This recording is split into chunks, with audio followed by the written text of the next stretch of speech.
shot at. You go through that through the game. That's called a game.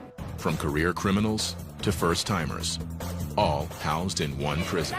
I just didn't know what I was coming into. You're mixed in with all different people. For many, rage and violence are a way of life. You're going to look out for yourself because nobody else is going to. Mind your business. It's not that hard. We got into a heated argument and she choked me. Welcome to the world of Maryland's female convicts. Get out of my face!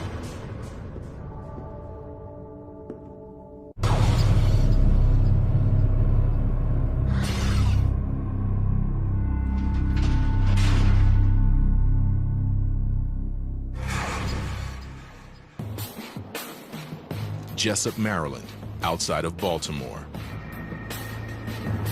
Home to the only prison for the state's female felons. Killers, kidnappers, addicts. They all land here at Maryland Correctional Institution for Women, or MCIW. Tell Mom I love her. I'll be home soon. Come on, Sister Avenue, WC, what it is? They never stop coming. Each year, about 1,300 inmates pass through the prison's intake center, where they are strip searched, interviewed, and assigned a place in the system.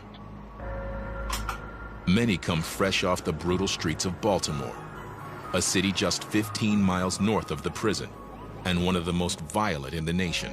I've been shot at, you know. It's just crazy. You go through that through the game. That's called a game. I put a gun into my face. I never liked her. Thank you, Jesus, that the gun ain't go off, or I would have been over here for life. At MCIW, these new arrivals will live alongside every type of felon. 900 offenders are housed here, minimum to maximum security, the highly aggressive with the low risk, all mixed together. With the right.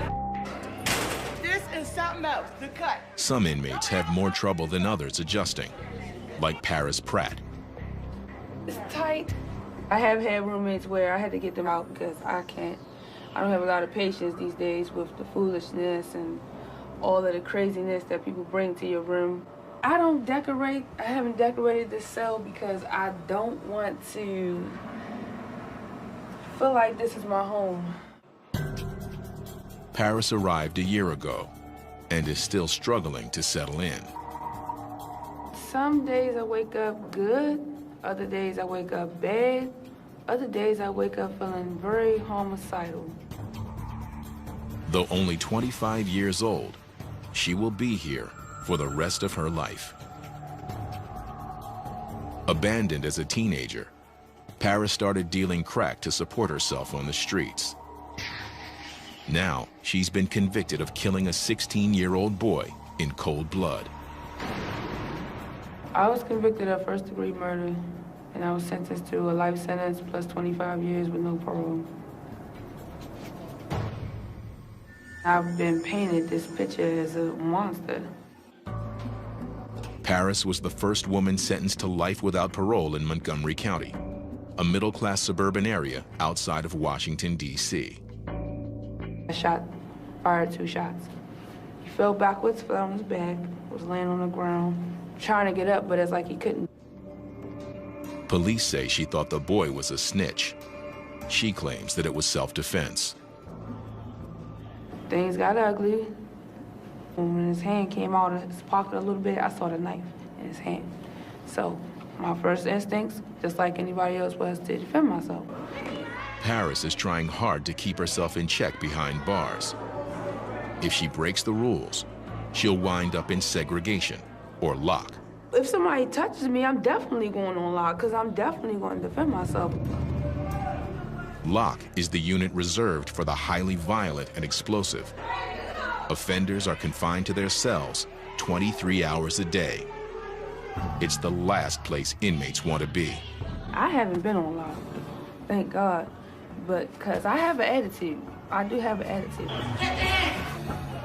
You're going to look out for yourself because you have to, because nobody else is going to. If I stay here and I let somebody stab me in here, I'm stabbed. They're not going to give a damn about what caused it, who did what, or whatever. The first thing they're going to do is say, oh, okay, you did it, lock her up. It's up to officers like Captain Hannah to keep Paris and other inmates under control. In her 20-year career, this wife and mother of 3 has come across every type of criminal, male and female. She knows that these women are dangerously on the edge. You're working with people who have committed crimes, have the potential to commit more crimes, so that's the danger element. You're working with people who are unstable, have a lot of mental health issues, emotional issues, and some people are just not going to like you just because. This afternoon, Captain Hannah is making rounds on the prison campus, making sure inmates are inside, getting ready for daily count. She's aware of how unpredictable and unstable these women can be, and is careful as she approaches an agitated offender in a nearby building. Nobody wants to help me. I want help. I want somebody to help me. That's what I want. I want to stop banging on the doors and the windows, begging for help, and nobody is helping me. I need help. What's the problem? I don't understand. The inmate might try to reach through the bars in the window and hurt someone.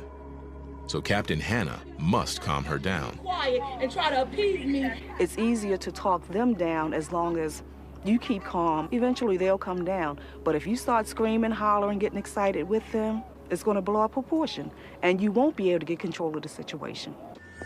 There's always a possibility that I could be attacked. Some have tried in the past, so the threat is always there. I don't forget where I am. I remember where I am. I am in prison. Inside, inmates are locking down. They're free to be out of their cells for most of the day, but must be back for 2:30 afternoon count. Don't be disrespectful. I'm not being disrespectful. Like that. Actually, you didn't have to say get out your face. You didn't have to say that. I don't want to be on. You didn't have to say that though. All right. On a housing unit floor, one officer watches up to 112 inmates with only a radio for backup. They are unarmed so that weapons do not fall into the wrong hands. But that means control is crucial here. Building 192 is one of the prison's 4 main housing units. It's broken into 4 wings. One of them, D Wing, houses inmates who have serious anger and behavioral issues. Yeah.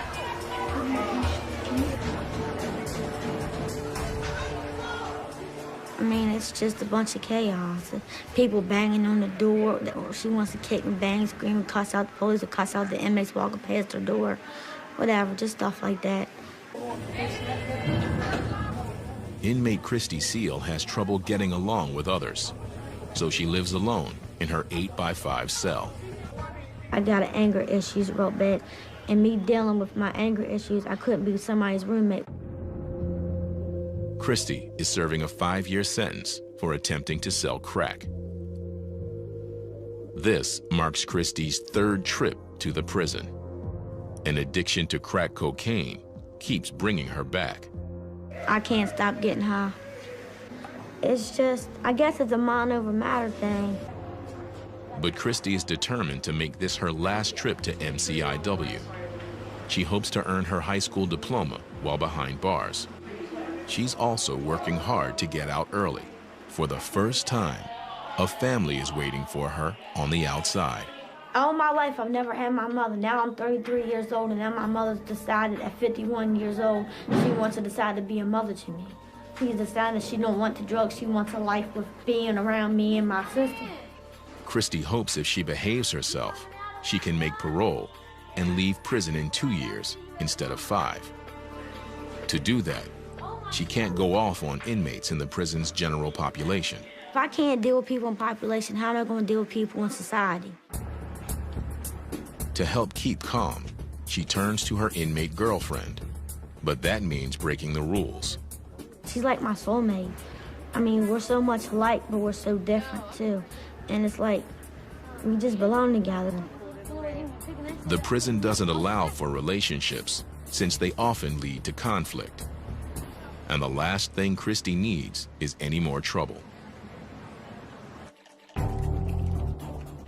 Across the prison campus, inmate Jill Newland is a first-timer to the prison. Hers is not a typical criminal background, and this place makes her anxious. I just didn't know what I was coming into. It was the unknown. It was really scary. You are mixed in with lifers. You're mixed in with all different people. The 34-year-old grew up in a middle-class suburb of Baltimore, attended college, and led a comfortable life until she got hooked on painkillers. It just escalated. I ran out of prescription medication, so I went to other things. I started experimenting with heroin, cocaine, things like that. Jill soon found herself disappearing for days into Baltimore drug houses. People were dealing drugs out of the house, constantly people in and out, probably up to 60 to 70 people in the house at a time. It's just crazy where drugs lead you. She eventually turned to crime to support her habit. Convicted of first-degree burglary, Jill got an 8-year sentence, but was put on probation. She violated her probation and is now doing hard time. Prison is tough enough for first-timers, but for Jill, it's proving even harder. She was 3 months pregnant when coming to prison, but then found out she is having twins when she arrived. I didn't know I was having twins till I got down here. So it was a joyful occasion, then it was sad. The girl we're gonna name Savannah Hope, and the boy is gonna be Jacob. Jill already has a 3-year-old daughter and a 1-year-old son, both of whom live with her husband. My two at home, I don't really talk about that much. It's like a sore subject because I sit there and it's hard to deal with. You know, one day I was there, next day I'm gone. I really wasn't being a good mom because a good mom doesn't get high. In this prison, pregnant inmates are treated like everyone else. I thought like they'd have a whole little pregnancy area and like, you know, just I thought it'd be different. Not really mixed in with general population. I was nervous about that at first because I was thinking if there was a fight, you know, it's very easy for me to, you know, get bumped into. Anything could happen, and yeah, that scared me. I mean, you have to watch yourself. Because she is carrying twins, Jill's pregnancy is considered high risk. Twins are often premature, and her past drug use could compromise the baby's health. As her due date nears, the prison has confined Jill to the infirmary, a small wing separate from the main housing units. Security cameras monitor these women 24/7 in case something goes wrong. I'm really concerned about their health. I mean, I think their health is good, but it's still scary because you don't know. I mean, I won't know until the babies are born. As it's getting closer, it's getting worse. But I can't do anything about it, so I've just tried to deal with it. I have to take it one day at a time and just hope for the best. But Jill will have to deal with far more than she expects in the days to come.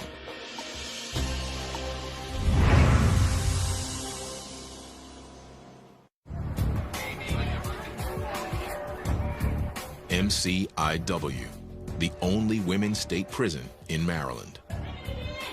Some inmates stay only a few months, others remain for life. The number of women behind bars is climbing at a rate nearly twice as fast as that for men.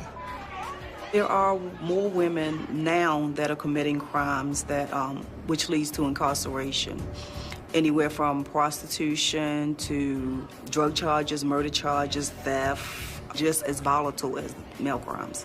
It is 10 a.m. Friday morning. Captain Hannah meets with a group of inmates. She knows that some of these women may be headed for trouble if they make the wrong friends. Women coming here, you're emotionally unstable.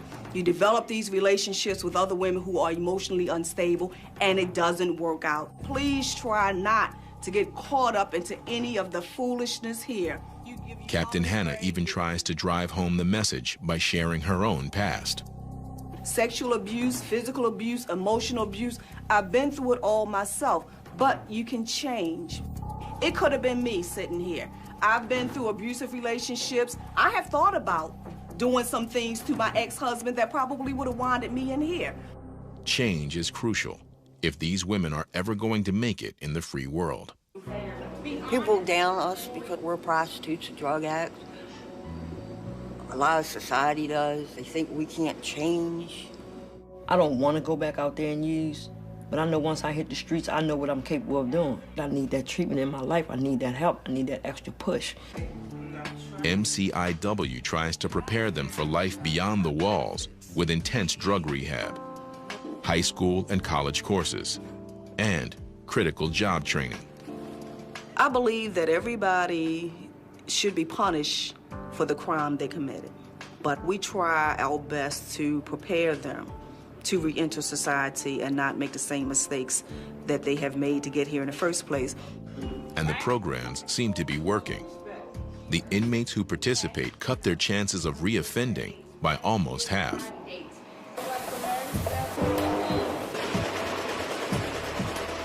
The prison sew shop offers some of the best training. The women learn marketable skills, and daily pay here goes up to $3.50.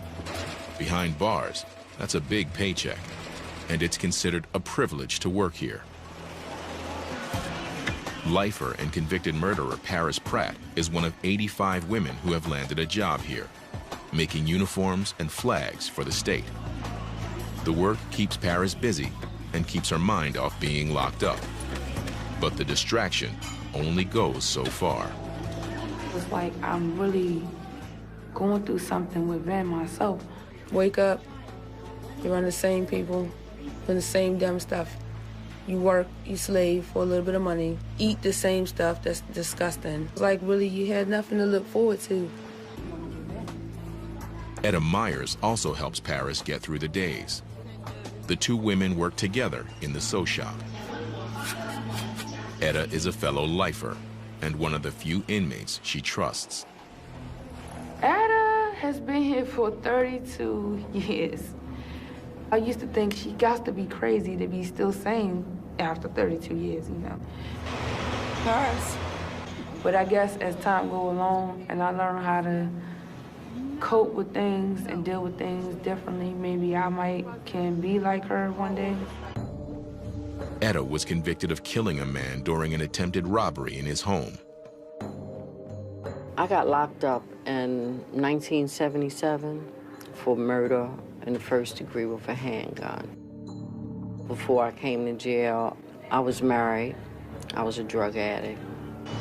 Like Paris, she came to the prison in her early 20s, and at first, didn't think she would make it. There was nobody that I could trust in jail, so it was easier for me to stay by myself than to mingle with somebody who I didn't know anything about. I was very uneducated, very fragile, very empty inside, very frightened, very, very afraid. Okay, I wake up because... I met Paris about a year ago. She had just come into prison with a life sentence. They wanted her to know that there were people here who actually had been here for a long period of time and had fared just well. Her first question was, how long have you been here? And oh my God, you look so good. And I'm like, you know, I don't know what good is, but thanks. Etta knows that Paris is on edge. I don't think that it has hit her. Reality has really not set in. For most of us who serve a long sentence, it takes a couple years before it actually settles in, before you're able to accept it. For the people that don't accept it, it's going to be really hard because life is hard in jail. They can get caught up in the madness and the negativity, and that'll only allow them to go to mental health and on lock. Etta hopes Paris can handle life behind bars without succumbing to madness or violence. She watches Paris closely, especially in the prison sew shop, where the edgy young inmate handles sharp tools. She doesn't want to see Paris or anyone else get hurt.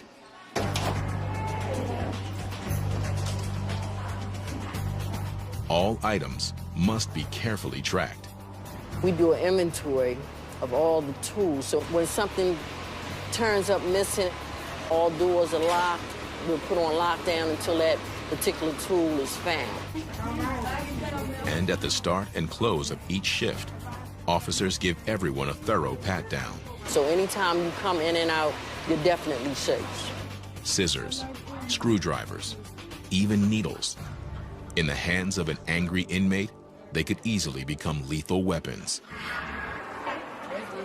It's almost 11:30, lunchtime, and a large crowd is gathering in the chow hall.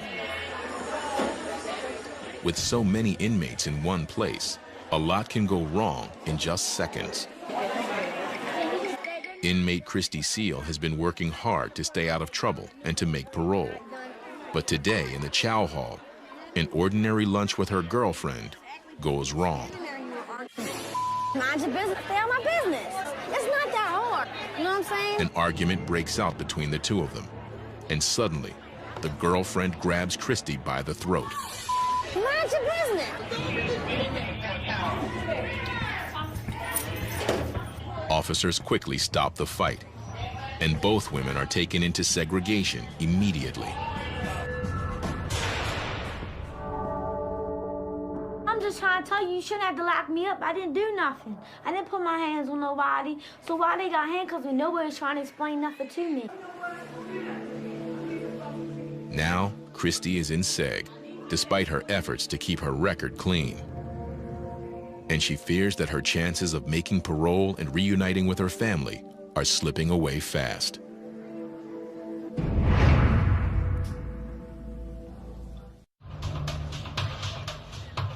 Thursday morning at Maryland Correctional Institution for Women. Here, behind the mesh of razor wire, 900 of the state's worst female offenders are forced to live together.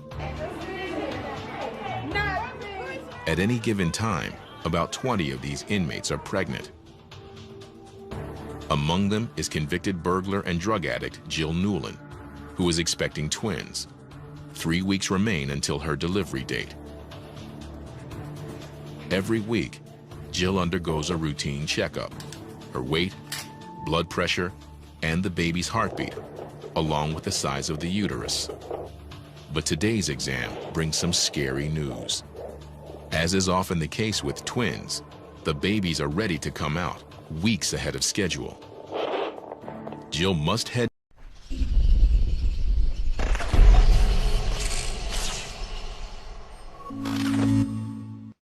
to the local hospital immediately. The anxiety started building up of the fact of knowing that it was coming to an end, and reality set in a little, and it's just a scary situation.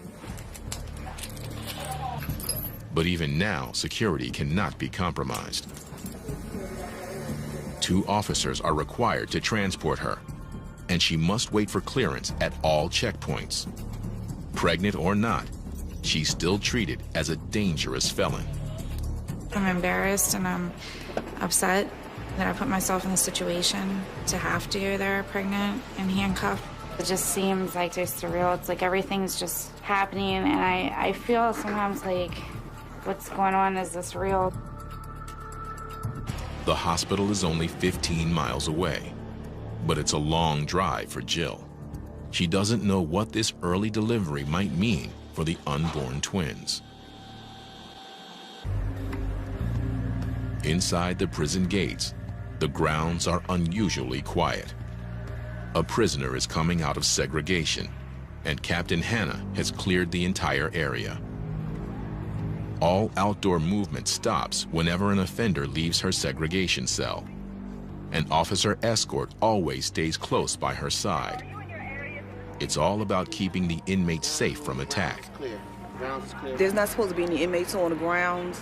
When the seg gets moved, it's our responsibility to protect that inmate because they are handcuffed. So if something happens, they cannot defend themselves.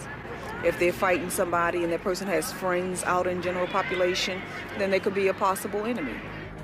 The extra security also protects the staff from getting hurt. Officers know they can never let their guard down when dealing with convicted criminals. Captain Hannah learned this the hard way. As a young officer, she survived a vicious inmate attack. It took months for her to recover.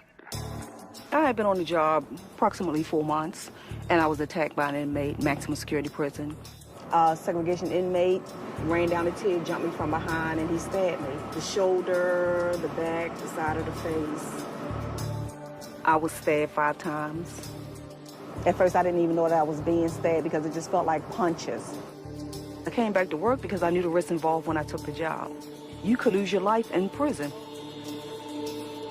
Lieutenant Parker to all OICs, 1021 shift. Captain Hannah to all units, resume your movement, resume your movement.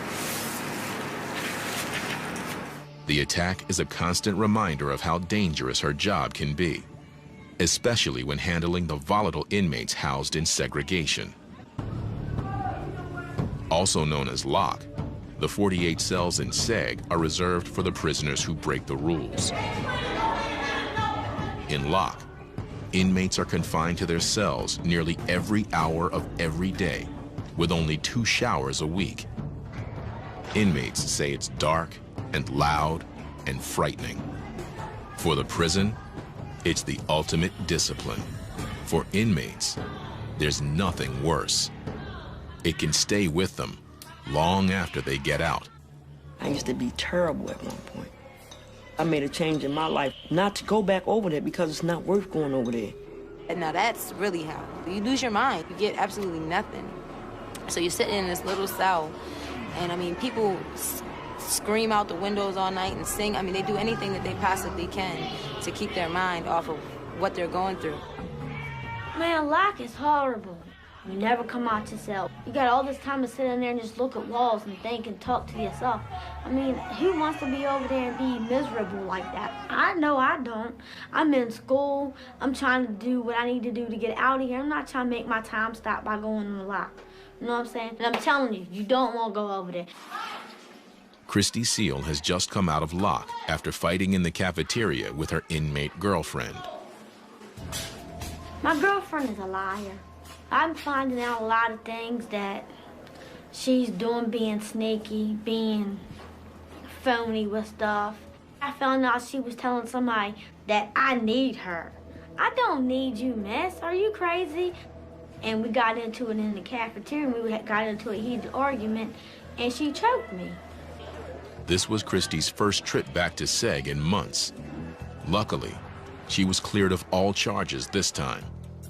The prison ruled the instigator was Christy's girlfriend, who remains in lock. She's always putting her hands on me. There's a scratch mark on my neck where it's healing up right there. She did that, you know what I'm saying? So I'm constantly smacking her back because I'm not going to just keep allowing you to put your hands on me and think I'm not going to smack you back. Hearing about the fight with her girlfriend, Captain Hannah brings Christy in for a talk after she is released from SEG. So what do you plan to do now? I'm going to try to stay away from her. And I did say try. We do not condone these relationships, but we know they do happen. And it doesn't work out. There are fights. The women may do certain things or act certain ways towards other inmates just to make this particular one jealous, and it creates a lot of problems. My anger took over because I couldn't. It felt like I couldn't breathe. I felt like everybody was ganging up on me. Mm-hmm. You have to be able to handle your anger issues. What do you have planned for when you leave here? If you don't have a plan, you're going to be back here. What about your education, college degree? Do you have your high school diploma? I can't get it. Well, why? Because I ain't smart enough yet. Yes, you are. Don't say that. I mean, I waited till I was an old lady before I got my bachelor's degree, but I did it. Issues come about. Hannah reminds Christy that she needs to stay focused on getting out and staying out of prison. That I want you to focus on. You're going to be okay. I just want you to focus on you. Yeah. You getting better. You healing emotionally. Because when you leave, and you will be leaving, I want you to stay gone. I do too. Yeah, because I'm tired of seeing you in here. I'm tired of seeing myself in here. I'm tired of seeing myself in here. Christy is going to work hard to avoid any more trouble. But while Christy is now out of SEG, 25-year-old murderer Paris Pratt has landed there for the very first time. She's been accused of spitting on another inmate, which is a serious offense here. Major Carrington is a 21-year veteran of MCIW. She leads the team that is investigating the case. Spitting on somebody is considered assault because that's another person's body fluid being put on somebody. Spitting, throwing urine, throwing feces, that's considered assault. It started innocently, with Paris and a friend horsing around. But then it got out of hand. Because the case involves assault, both inmates will stay on lock until officers sort out the truth. Paris says she was unjustly accused.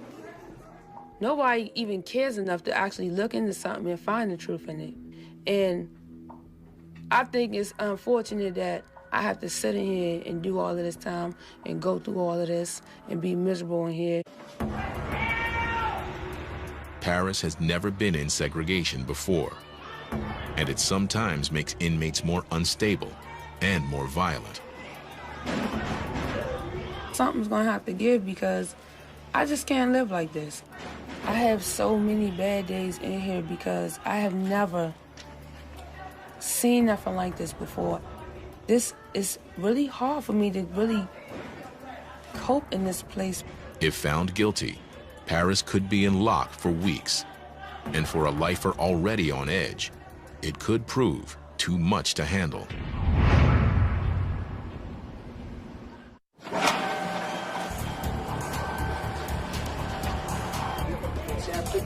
3 p.m. at Maryland Correctional Institution for Women. A new shift takes over. And for their own safety, officers conduct a careful shakedown of the cell houses. Every day, every time a shift change, each officer that comes on, they have to do a search of the common areas. Officers regularly shake down individual cells, but inmates also like to stash contraband, such as razors and drugs, in the common areas. If they want to hide it for somebody else to get, they will hide it in the common area. That way anybody can go get it. There's no claim to any specific person, so if you find it in the common area, you cannot say this belongs to this particular inmate. You can do it. They're very creative in how they hide things. They would hide stuff inside the trash can because they know nobody really wants to put their hands on that because that's unsanitary. They can hide stuff behind the paper, so you have to look under that to make sure that there are no razors, tobacco, or anything hidden behind that. You have marijuana, heroin, pills, and a lot of times women will take other people's drugs, psychotropic drugs, just to get high. If they know that you're constantly searching and that you're being consistent with it, then they're less likely to hide it in these areas. Those caught with dangerous contraband end up in segregation or lock with other rule breakers. Like inmate Paris Pratt, who is just getting out from a 1-week stay on an alleged assault charge. But she's not out of trouble yet. The prison concluded that Paris did not spit on anyone and has dropped the assault charge. But she still faces a hearing on a related violation from that night: aggressive horseplay. If found guilty, the inmate is in danger of seeing more seg time. The charge sounds relatively harmless, but the prison knows how easily things can escalate here. Hearing Officer Barthlow oversees these disciplinary cases. Starts out as some minor type of play, but then someone takes offense to what's occurring in the way of too hard of a bump or some comment being made, and then the fists start flying. Sometimes, prisons allow another inmate to act as a sort of representative for the accused. She argues on Paris's behalf and ensures that she is treated fairly. During these sessions, the inmates must be heavily restrained. We've had incidences in the past where inmates have not been shackled, where either the hearing officer or the officer assigned to the hearing was injured, with someone becoming upset and becoming physical as a result of the decisions that are made. Hearing Officer Barthlow reads the report from that night. At approximately 6:40 p.m., while observing inmates returning from dinner, I observed inmate Paris Pratt, 923-505, and Crystal pulling each other's shirt and chasing each other recklessly. I ordered them to stop horseplaying and ordered them to go into the building. This is not a violent act. It's not a... The inmate representative defends Paris, claiming she played no real part in the incident. So in this case, Ms. Pratt actually did not do anything. They were coming from dinner. She was on her way into the building. She did not, was not reckless in any manner. But this isn't the first time Paris has been in trouble. She's had 3 similar violations in the past, and given her record, Hearing Officer Barthlow is not convinced. Ms. Pratt, after weighing what your representative has presented here through her arguments, what the institution has presented through its evidence, I will find you guilty of the violation of 501. You're obviously having some problems with the rules and your adjustment here. If you don't work with the system, then the system, there are consequences to pay. And if you are found guilty of another violation within the next 3 months, it's mandatory that the hearing officer must impose segregation. That's disciplinary segregation. All right? Paris is lucky, but now walks a very thin line. If she breaks a rule again, Paris returns to lock immediately. Should I be happy? I don't have nothing to say right now.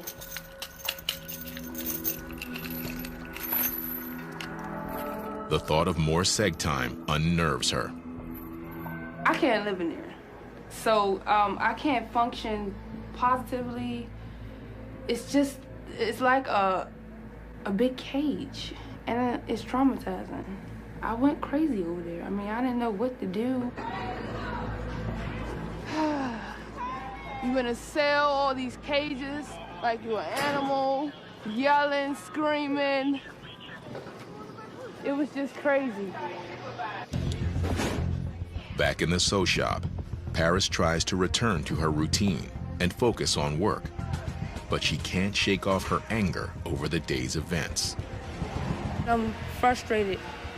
This whole situation, I'm just sick of this institution. Like, I'm sick of this place. I'm sick of it because they all full of shit. I'm probably gonna get in trouble for saying this, but I don't even care no more. I don't. Paris knows her outburst could lead to more trouble, but controlling her frustration may prove even harder now. Outside of the prison, at the local hospital, Jill Newland has just given birth to 2 babies, Savannah Hope and Jacob Michael. The girl is, 6 pounds, 3.8 ounces, and the boy was 5 pounds, 4.3 ounces. So. Both are healthy. I was concerned when I first got here, on how everything was gonna go, just being the high risk. But everything went okay. And I was very thankful. But even now, in the hospital, Jill is reminded that she is a convicted felon, as well as a new mom. Officers, rather than family members, stand by her bedside for the big occasion. The officers stay in the room with me. They don't stay outside the room. You can't just call your family and just expect everybody to come see you because it's a breach of security. I get really mad at myself. I'm like, look what I did now. Like, Jill, how stupid can you be? To let yourself get to this point. I mean, I should be with my family, with my husband, with his family. It should be a joyous occasion for everyone, and here I am in prison giving birth. I definitely think the twins are getting a raw deal. 80% of the women at MCIW are mothers, and when they get locked up, their children are usually sent to live with other relatives or in foster care. In this case, Jill's husband will take care of the babies. He will pick them up from the hospital later today. I don't know if you can really get ready for something like that, but I guess, I don't have a choice. I like to stop the clock.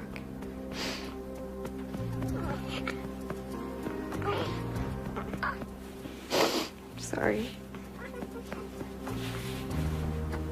It's a hard thing to go through.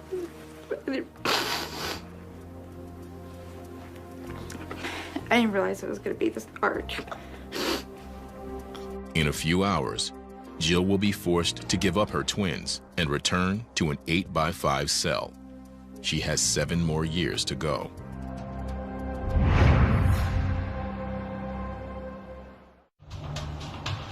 Friday afternoon at Maryland Correctional Institution for Women. Inmate Christy Seal can't manage to stay out of trouble. This time it wasn't her girlfriend. It was a run-in with the prison therapist. At their weekly meeting, Christy accused the therapist of letting her down and lying to her at the top of her voice.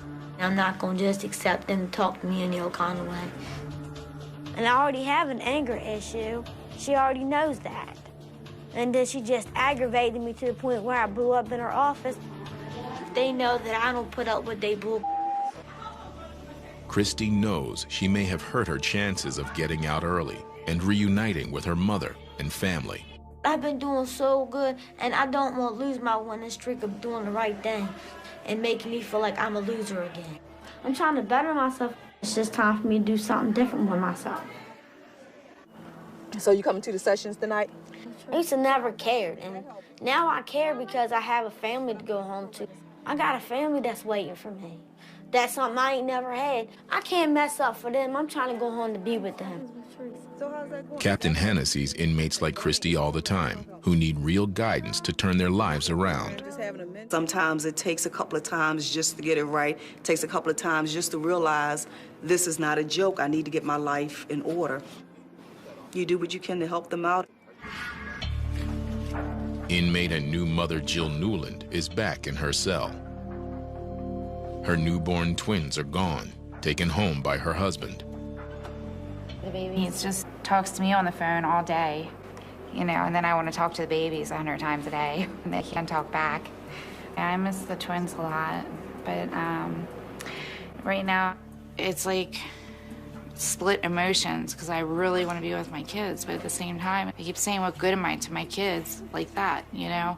And you're not. You can't take care of children and be high. Jill is ready to return to the prison's intensive drug treatment program. She's fiercely determined to stay clean for good.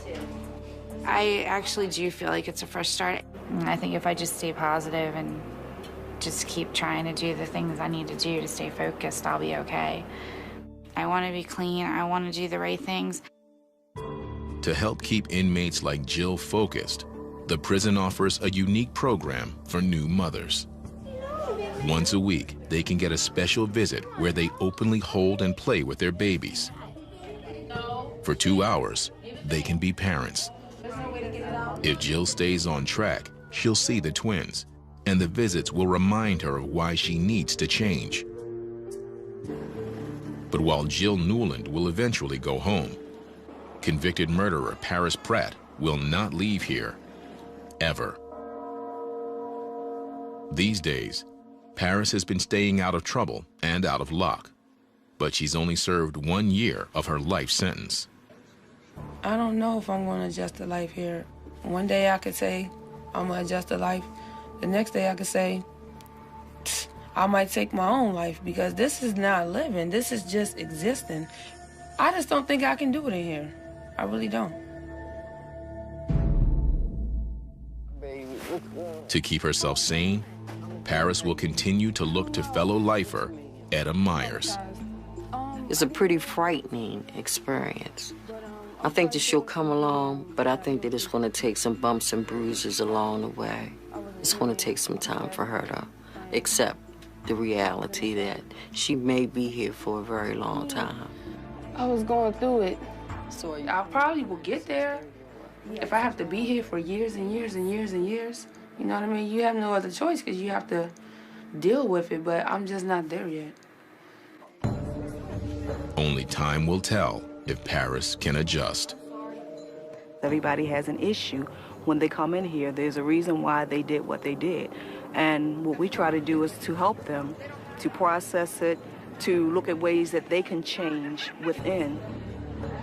Officers like Captain Hannah try to help the inmates find their way. I don't think that we should ever give up on people. I feel that my mission and my purpose is to help hurting women. Even just through caring, just being a kind of a decent kind of human being. Day after day, Maryland's female felons continue to fill the cells at MCIW. Whatever their crimes, the prison and the officers give these troubled women the chance to change their ways. But in the end, it's a choice each inmate must make for herself.